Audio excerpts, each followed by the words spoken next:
So as you may recall in my Blink demo board video, I had mentioned how handy these connectors are to have for programming the 18F4550 when it's in a breadboard, and how some of the alternatives, such as your typical bent header or straight header, can work, but they're really not the greatest. So in this video, I'm going to show you how to make these connectors, but first let's take a look at why they're so advantageous. So here we have our Blink demo board circuit on a breadboard, and then we have a PIC-Kit 2 and some of our programming options as far as connectors. So remember, the programming pins on the 18F4550 for data and clock are in this section here towards the top right of the pin. So that's where we're going to need to connect to. So we want to take our PIC-Kit 2, and then if we consider some of our traditional options first, we could take our bent header. Now there are possible ways to stick this into the board. For example, you could put it there and then try to sort of work the PIC-Kit 2 into the end, but it doesn't really want to fit because the fit's too close between the header and the edge of the board. Other options are we could turn the header this way. Now if you notice, looking at the header, the pins are long on one side and short on the other. It's also the same for the straight header, short on one side, long on the other. So if we use the long pins to get into the breadboard more cleanly, so we'll insert it in that orientation, then the problem is the short pins going into the PIC-Kit 2 just barely stick in there. So that's sort of workable, but if you jiggle the PIC-Kit 2 just a little bit, it's either going to fall out of the breadboard or the PIC-Kit 2 will disconnect from the connector. Similarly, we could do the same thing here, but we still have the same problem. If we put the long end of the pins into the PIC-Kit 2, those will fit nice, but then the short end of the pins just barely fit in the breadboard, and if it gets bumped just a little bit, it falls out. That's never really going to work for us. We could do it the other way around. We might just barely get a connection with the short pins into the PIC-Kit 2. Well, even that's not going to work at all. It just doesn't work. Furthermore, when you get to a substantially more crowded circuit, a circuit that really does something meaningful. For example, here's the USB demo board, the third demo board we'll look at on a breadboard. At this point, if you were going to try and get one of these headers into here to accommodate the PIC-Kit 2, it would be awkward because you'd have to start moving your other parts around. There's other wires in the way, there's a capacitor there, and if you wanted to use the bent header to go to the edge of the board, even if you had some spare board room, which here we just barely do, at that point you have to run your programming and clock lines a long ways along the board, at which point they're going to have noise from the other lines and such, and you might not get a clean program. So really the only good solution is you want to make yourself one of these nice programming connectors. Then it's so quick and easy. You insert one side into the PIC-Kit 2 and the other side into your board, and you're good to go. You can lay it down on your desktop, you can hold it upright if you prefer, you can, because we use stranded wire in here, you can kind of position the PIC-Kit 2 on one side or the other. It gives you all kinds of freedom. You could even lean it the other way if you like. It doesn't really matter. You can put it up top. You can essentially program without a problem, and you can put your other parts of the board without having any restrictions to accommodate where you're going to insert your programming connector to. So definitely these are what we want to make. So today I'll show you how to do that. And here we have our breadboard programming connector parts list. For each part I've listed a part description, additional info, recommended supplier, and matching supplier's part number. But for most of these parts really you could use an equivalent from a different supplier if you prefer. So starting at the top here we have 6-pin headers. Of course we'll need 2 6-pin headers for each programming connector that we make. I recommend buying those in 36-pin strips and then breaking them into 6 each. And then we're also going to need some wire. Definitely you want to get stranded wire. I recommend the colors white, red, black, green, and yellow. And then we're going to need solder. I recommend sticking with 60-40 leaded solder. And then we'll need a flux pen for applying flux separately to our parts before we apply the solder. And then we'll also need a 10x loop for inspecting our solders when we're complete. And then we're going to need some heat shrink tubing to cover our solders when complete. So as far as possible soldering stations, during this video I'm going to use the Weller WES51 with a 0.03 inch conical tip. Although you generally don't want to use a conical tip to hold solder, in this case a 0.03 inch that's a relatively blunt conical tip, so that'll still work well for us as far as holding solder on the tip first and then applying it to the parts second. I'm going to have my iron set to 680 degrees Fahrenheit, but anything in the general soldering range, probably 650 to 700 Fahrenheit would probably be okay. And for your reference, if you're interested, the Electronics Express part number for the station and tip are listed here. If you're on a little bit more of a modest budget, the Weller WLC 100 with, again, I suggest a 0.03 inch relatively blunt conical tip will work well for you. That particular unit has a power control knob that ranges from 1 to 5. You want to turn it up definitely towards the higher end of that, perhaps 4.5 would be good. And here's the part number for that station and that tip at Electronics Express. And as I mentioned earlier, we definitely want to stick to good old 60/40 leaded solder. So before we get to the bench and start soldering, I should probably mention that this is not intended to be a video on soldering, generally speaking. Rather, I'm going to focus on making the programming connectors to allow programming of the 18F4550 in a breadboard. But for anybody out there who's new to soldering and you'd like some general video information on soldering, if you go to YouTube and do a search for EEV blog soldering, among the first results that come up will be EEV blog number 180, 183, and 186. These three videos are excellent as far as an intro to soldering for somebody that's new to it. Specifically, there's an additional video that you should probably check out. If you type in surface mount soldering, one of the first videos that will come up is this video by Curious Inventor, Surface Mount Soldering 101. And this is an excellent video on surface mount soldering generally, but specifically it introduces the concept of, and I cheated it ahead of time and downloaded another window, it specifically introduces the concept, which as you go from through-hole to surface mount soldering, which is necessary, of touching the solder to the tip first, depositing some solder on the tip, and then pre-fluxing the metals you're going to join, and then bringing the tip with the small blob of solder over to the metals and then applying the solder that way.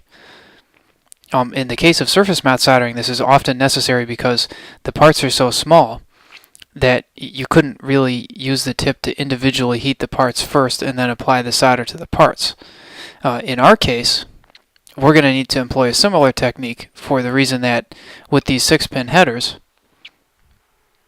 if you were to heat the part that we're going to need to join to our wire here thoroughly first and then apply the solder, during that time this plastic part that holds the 6 pins together would melt. So we can't do that. So what we're going to have to do, either apply solder to our soldering iron tip first and then bring that over to the parts that we're going to join. And so here we are at our bench. So we have our 6-pin headers.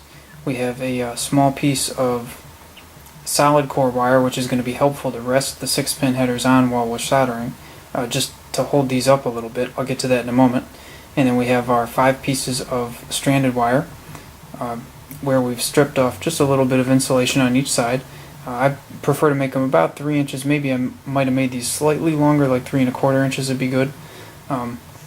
And then also we have here our heat shrink tubing, and of course our 5 spools of stranded wire, so we can make more of these if need be, and then our solder. And we have our soldering iron fired up and ready to go. Okay, so here we are.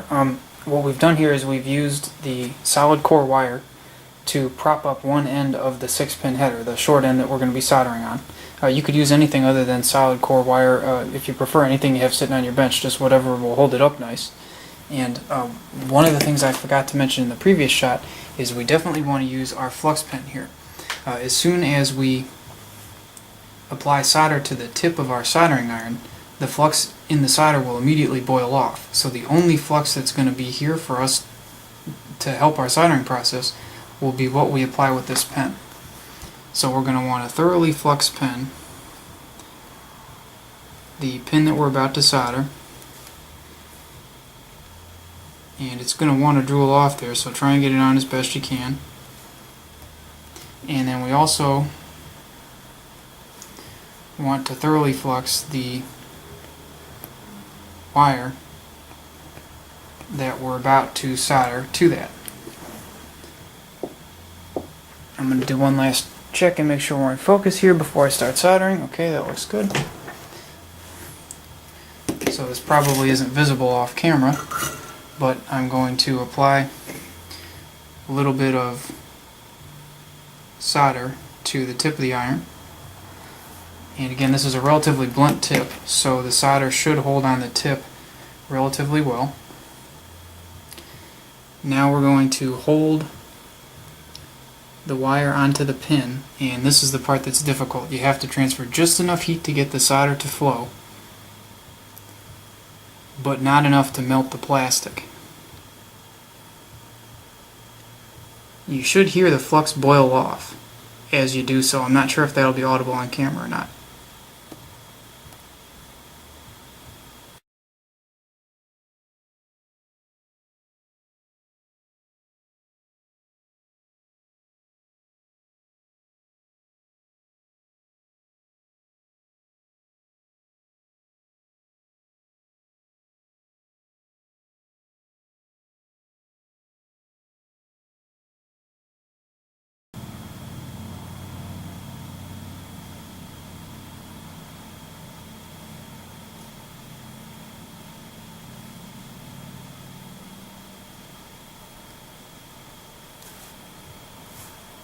I left a little solder on there from the first time, which is what's making it so difficult, but there we go.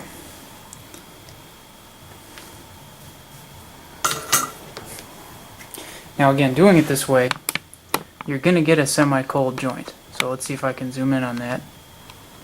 And that's the best I'm going to be able to do as far as zooming in. So at this point, on one side we can see we at least have sufficient solder for an electrical connection, but it's really not good. And on the other side there's really none at all. So we could try and dab just a little more solder on the top.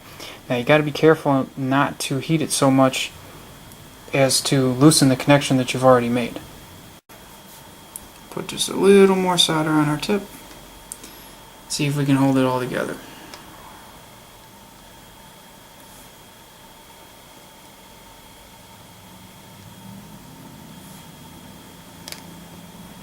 And there we go. Again, not a great solder joint, but it'll work. So now we're basically going to repeat the same process.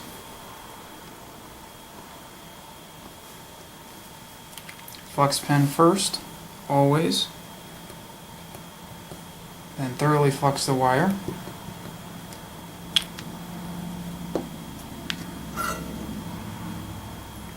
Dab a little bit of solder on our iron tip. Gobbed it on there too much that time.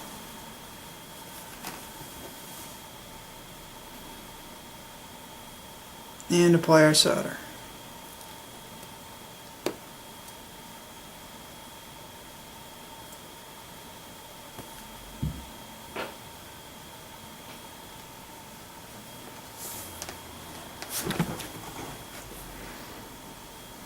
So again, I got very little solder on the bottom of that.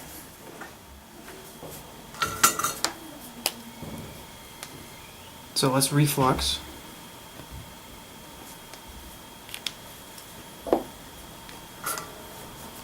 Put some more solder on our tip.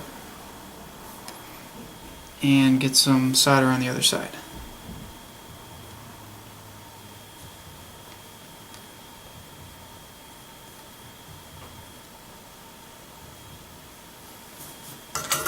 And there we go. Okay, now let's try our third wire.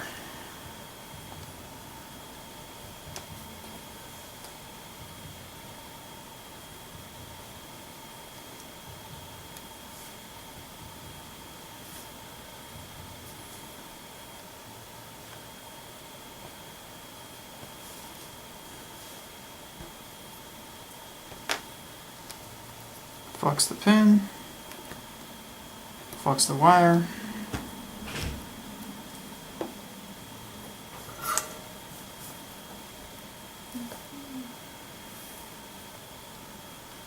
dab some iron on our tip, dab some solder on our tip rather,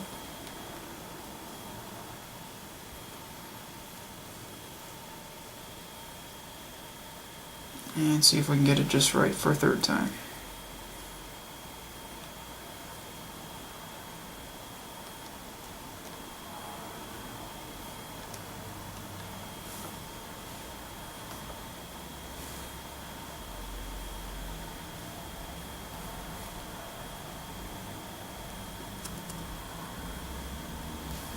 And that one came out great on the first time around. I'm not going to bother putting solder on the bottom of that too.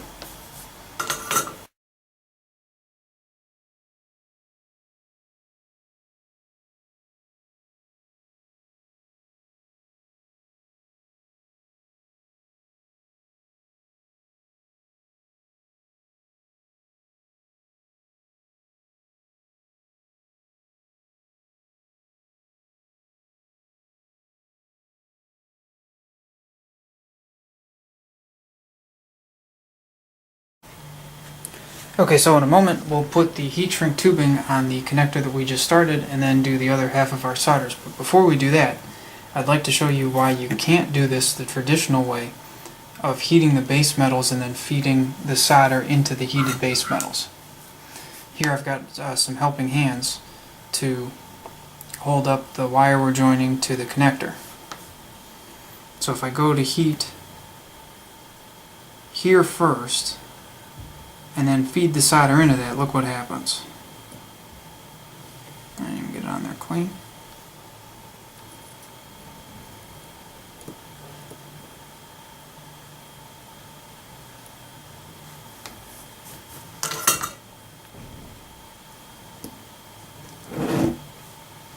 I'm not sure how clear that is on camera. Let me pan it around. But even in that relatively short amount of time, look how badly we damaged the plastic connector, and that was doing just one of them. If we did all 5 of them like that, the plastic part of the connector would just hopelessly fall apart. It's never going to work that way. The plastic connector simply can't take that. That's why we have to do it the way that we're doing it. Okay, so our next step is going to be to cut 10 pieces of heat shrink tubing, and then we're going to slip 5 pieces of that tubing over each of our wires, 1 piece over each wire. And we'll get to the other 5 pieces after we heat these 5.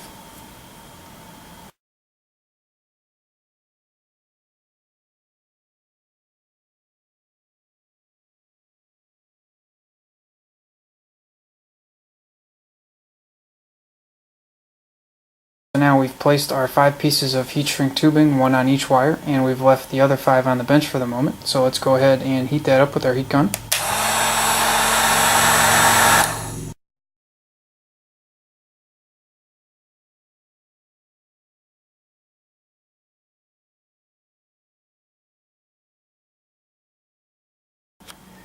And so now our critical next step, which we definitely don't want to forget before we solder the other half of our connector, is we want to put the remaining 5 pieces of heat shrink that we have, 1 on each wire, and then once we're done soldering the other end, we'll heat those down too.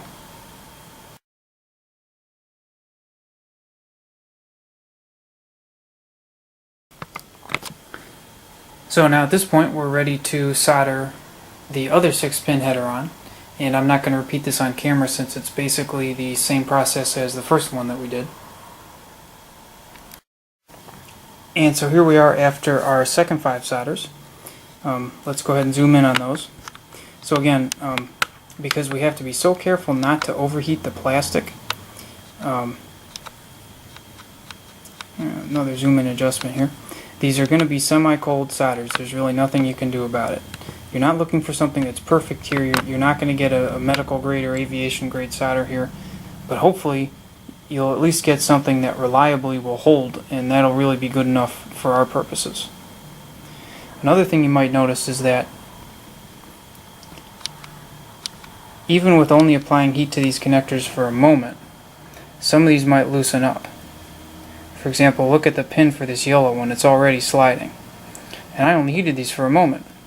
So in a moment I'll show you a way to, some of the ones on the other side are loose too. So in a moment I'm going to show you a way to remedy that. But first, let's make sure everything's slid out fully, and then we're going to heat shrink in place our remaining pieces of heat shrink tubing. Okay, so now that we've heat shrinked our other side and our solders are all done, we notice that some of our pins are slightly loose because we heated our connector a little bit more than we would have liked to. So much like and this is going to kind of be a ghetto homebrew solution to it, but it will work. Much like a mouth guard would secure teeth by holding them all together, if we take out our super glue and we thoroughly layer each side, that way they would all have to slide out for one of them to slide out. And let's do the other side also. So you should see a slight super glue bridge, I'm not sure if that's visible on camera, between each of the wires. And now we'll turn around and do the other side. And now we're going to let that dry for probably at least a good half hour. And so we've waited a while for our glue to dry now, and it's still a tiny little bit tacky, but that's okay. Our pins are all nice and secured in place now, and our connector's complete. So we can take our breadboarded circuit. For example, here we have the breadboarded version of the 18F4550 USB demo board. And we can quickly and easily plug our programming connector into our breadboard, and we can very easily program with the PIC Kit 2 or 3 now. So this is a definite thumbs up.